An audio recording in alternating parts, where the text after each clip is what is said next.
You know, what was your inspiration? So how do you find the proper character or the atmosphere of the piece? Sure.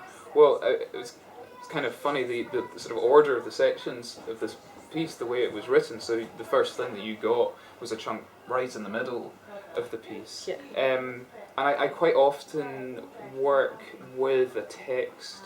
I don't write to sort of necessarily in a programmatic way follow a story through, but I find having a text to hand is really helps me focus my musical ideas. So the section that I sent you first of all is it's based on a Mikado poem, which is it's the fountain and the four acacias, and it talks about them flowering in the square in the evening time and a nightingale singing.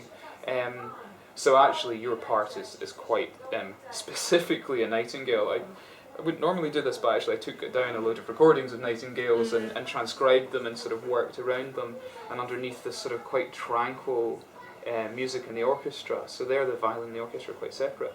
And that section of the piece sort of provided the kernel for a lot of the music that comes earlier and indeed later. So the sort of first extended section of the piece is what I called an aria for solo violin, which takes the melody that's going on in the orchestra and then treats it with sort of quarter tone inflections, and they're meant to be sort of they're expressive